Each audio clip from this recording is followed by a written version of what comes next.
Hello students, welcome to SB academy. আজকে তোমাদের একটি উদাহরণ দেব যে কেন এসবি একাডেমিতে পড়লে তোমরা অন্যান্য ছাত্রছাত্রীদের থেকে অনেক এগিয়ে থাকবে। সদ্য শেষ হয়ে গেল ক্লাস 12-এর ফোর্থ সেমিস্টারের এক্সাম। সেই এক্সামের আগে এসবি একাডেমির ইউটিউব চ্যানেলে ইতিহাসের সাজেশনের উপরে একটি ভিডিও আপলোড করা হয়েছিল। সেই সাজেশন থেকে 90 to 95% কোশ্চেন এসেছিল ডাইরেক্টলি। তো তার উপরেই চর্চা আজকে হবে। কোশ্চেন ডাইরেক্টলি তুলে তুলে দেখাবো যে কোন জায়গা থেকে কোশ্চেন এসেছিল সাজেশনে, সেগুলো পয়েন্ট করে করে দেখাবো। তো বেশি দেরি না করে শুরু করা যাক, তোমরা ভালো করে দেখবে। সবার প্রথমে দেখব যে ঝাঁসির রানী লক্ষ্মীবাঈ 1857-এর বিদ্রোহে কেন সক্রিয়ভাবে যোগদান করেছিলেন।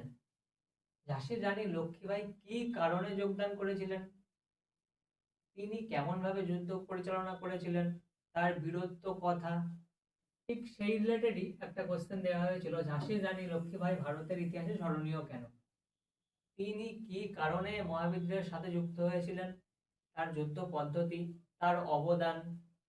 সেম কোশ্চেন, জাস্ট অ্যান্সারটা সেম, কোশ্চেনটা একটু ঘুরিয়ে দেওয়া হয়েছে। এরপরে আমরা দেখব, আচ্ছা যদিও এর আগে এর নিচেই যে কোশ্চেনটা দেওয়া আছে 1857-এর মহাবিদ্রোহের প্রকৃতি মূল্যায়ন করো, এই কোশ্চেনটাও এসেছে। অথবা দিয়ে যেটা আছে সেই কোশ্চেনও এসেছে, একটু পরেই আমরা দেখব। এর পরের কোশ্চেন, নরমপন্থী কাদের বলা হতো, কয়েকজন নরমপন্থী নেতার নাম লেখো। এখানে কোশ্চেন এসেছিল নরমপন্থী বলতে তুমি কি বোঝো, মানে নরমপন্থী কি, নরমপন্থী কাদের বলা হতো, সেম কনসেপ্ট। আর কয়েকজন বিখ্যাত নরমপন্থী নেতার নাম লেখো, একদম same to same ditto question. Next question, Nehru Mahalanobis model কি, নেহেরু মহলানবিশ মডেল কি, একদম same to same ditto same to same question. Next, সিপাহী বিদ্রোহের কারণগুলি লেখো। সিপাহী বিদ্রোহের কারণের মধ্যে অনেক রকম কারণ হয়, যেমন রাজনৈতিক কারণ, অর্থনৈতিক কারণ, তাৎক্ষণিক কারণ। তো এখানে কারণগুলো আলাদা আলাদা ভাবে জিজ্ঞেস করা হয়েছে। যেমন 1857 খ্রিস্টাব্দের মহাবিদ্রোহের রাজনৈতিক প্রেক্ষাপট, রাজনৈতিক প্রেক্ষাপট মানে রাজনৈতিক কারণ। তারপরে 1857-এর মহাবিদ্রোহের পশ্চাতে মানে পিছনে অর্থনৈতিক কারণগুলি কি কি ছিল, অর্থনৈতিক কারণও আলাদাভাবে জিজ্ঞেস করা হয়েছে। অর্থাৎ এই কোশ্চেনটা রেডি করা থাকলে দুটো কোশ্চেনের অ্যান্সারই কিন্তু ইজিলি করা যেত। পরের কোশ্চেন, মুসলিম লীগ প্রতিষ্ঠার পটভূমি অর্থাৎ মুসলিম লীগ প্রতিষ্ঠার কারণ আলোচনা করো। এই কোশ্চেনটা এসেছিল কখন এবং কেন সর্বভারতীয় মুসলিম লীগ তৈরি হয়েছিল, অর্থাৎ কখন তৈরি হয়েছিল, কেন তৈরি করা হয়েছিল, অর্থাৎ মুসলিম লীগ প্রতিষ্ঠার পটভূমি কারণ, কি কারণে তৈরি করা হয়েছিল। আর এই কোশ্চেনের অ্যান্সারের মধ্যে নিশ্চয়ই এটাও থাকবে যে মুসলিম লীগ কবে কারা প্রতিষ্ঠা করেছিলেন। নেক্সট দেখে নেব, টিকা লেখো ডান্ডি অভিযান, অর্থাৎ ডান্ডি অভিযান কি কারণে শুরু করা হয়েছিল, কোথা থেকে শুরু করা হয়েছিল, কতটা পথ পায়ে হেঁটে যাত্রা করা হয়েছিল, সব বর্ণনাই কিন্তু এই টিকার মধ্যেই লেখা থাকে। আমি তো ক্লাসে এইভাবেই লিখেছিলাম। আর এই ডান্ডি অভিযান করার ঐতিহাসিক গুরুত্বটা কি, যেমন লবণ একটা ঐক্যের প্রতীক হয়ে গিয়েছিল। তো এই রিলেটেডই একটা কোশ্চেন এসেছিল 1930 খ্রিস্টাব্দে ডান্ডি অভিযানের কারণ কি, কারণে ডান্ডি অভিযান সংগঠিত হয়েছিল আর ডান্ডি অভিযান শুরু করা হয়েছিল, আর তার তাৎপর্য মানে ঐতিহাসিক তাৎপর্য। তো সিমিলার কোশ্চেন, সেম কোশ্চেনই লিখে দিলে কিন্তু হয়ে যাবে। নেক্সট দেখব, ভারতীয় গণপরিষদের গঠন ও কার্যাবলী, মানে গঠন করা হয়েছিল কি কাজের জন্য, কোন কোন কাজ করার জন্য তৈরি করা হয়েছিল, অর্থাৎ কার্যাবলী সম্পর্কে সংক্ষেপে আলোচনা করো। এখানে কোশ্চেন এসছে গণপরিষদের উদ্দেশ্য, অর্থাৎ উদ্দেশ্য মানেই কি কি কাজের জন্য তৈরি করা হয়েছিল, কি কি উদ্দেশ্যে তৈরি করা হয়েছিল। সেম কোশ্চেন, একটু ঘুরিয়ে দিয়েছি, শুধু একটু বুঝে নিতে। নেক্সট, ভারতীয় সংবিধানের প্রধান বৈশিষ্ট্যগুলি সংক্ষেপে আলোচনা করো। এটা আমি 4 মার্কের মতো করে পড়ে যেতে বলেছিলাম। এখানে এসেছে ভারতীয় সংবিধানের যে কোনো দুটি বৈশিষ্ট্য লেখো।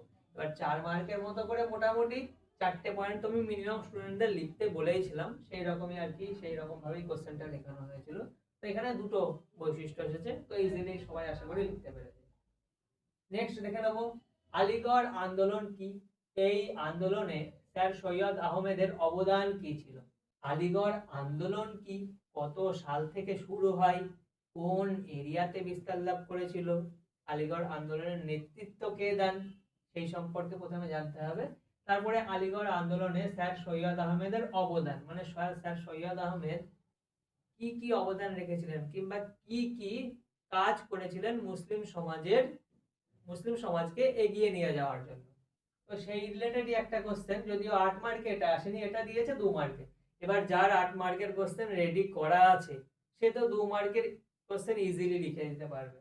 তো কোশ্চেন এসেছিল আলিগড় আন্দোলনের দুটি উদ্দেশ্য আলোচনা করো, মানে আলিগড় আন্দোলন কি কারণে স্যার সৈয়দ আহমেদ শুরু করেছিলেন, আর আলিগড় আন্দোলনের প্রতিষ্ঠাতা। আলিগড় আন্দোলনের প্রতিষ্ঠাতা তো এখানে লেখাই রয়েছে স্যার সৈয়দ আহমেদ। তো এই কোশ্চেনটা ইজিলি অ্যান্সার করা যায় যদি 8 মার্কের কেউ প্রিপেয়ার করে থাকে। নেক্সট, ভারত ছাড়ো আন্দোলনের পটভূমি ও এই আন্দোলনের গুরুত্ব আলোচনা করো। ভারত ছাড়ো আন্দোলনের পটভূমি, পটভূমি মানে কারণ, কি কারণে ভারত ছাড়ো আন্দোলনের ডাক দেওয়া হয়েছিল। এখানে কোশ্চেন এসেছিল ভারত ছাড়ো আন্দোলনের কারণ কি ছিল, আর এই আন্দোলন শেষ পর্যন্ত ব্যর্থ হয়েছিল কেন। অর্থাৎ ভারত ছাড়ো আন্দোলনের পটভূমি কারণ, এখানে আমি ক্লাসের স্টুডেন্টদের মোটামুটি পটভূমির আন্ডারে অর্থাৎ কারণের আন্ডারে 4টে পয়েন্ট লিখিয়ে দিয়েছিলাম। তো ইজিলি সবাই লিখেছে, কিন্তু প্রবলেম এটা হতে পারে অনেকের যে এই আন্দোলনের গুরুত্ব, এখানে আমি গুরুত্ব লিখিয়ে দিয়েছিলাম আর এখানে এসেছে এই আন্দোলন শেষ পর্যন্ত ব্যর্থ হয়েছিল কেন। কিন্তু ইন্টারেস্টিং বিষয়, অফলাইন ব্যাচের স্টুডেন্টরা ওটাও খুব সুন্দরভাবে লিখে এসেছে। তার কারণ আমি গান্ধীজি রিলেটেড যে আন্দোলনগুলো অর্থাৎ গান্ধীজি যেসব বড় বড় আন্দোলন গুলোকে লিড করেছিলেন, সেই সব আন্দোলন ব্যর্থ হওয়ার পিছনে এমন কিছু কমন পয়েন্ট ছিল যেগুলো আমি স্টুডেন্টদের আগে থাকতেই জানিয়ে দিয়েছিলাম, যে এই বড় বড় 3টে আন্দোলনের যদি ব্যর্থতার কারণ জানতে চাই তো এই কমন 3টে পয়েন্ট ইজিলি আর কি লিখে দিয়ে আসতে পারিস ওখানে। তো পয়েন্টগুলো এরকম ছিল, যেমন প্রথম পয়েন্ট, উচ্চ স্তরের নেতাদের আটক করার ফলে আন্দোলনগুলো ব্যর্থ হয়েছিল। এটা একটা পয়েন্ট গেল, যে উচ্চ স্তরের নেতাদের আটক।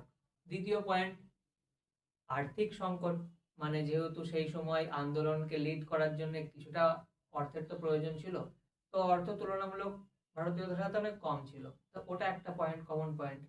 আর একটা মোস্ট ইম্পর্টেন্ট কমন পয়েন্ট, সেটা হচ্ছে ব্রিটিশদের দমন নীতি, মানে ব্রিটিশরা যে কোনো আন্দোলনেই ভীষণ কঠোরভাবে দমন করার চেষ্টা করতো, যে কোনো আন্দোলনে।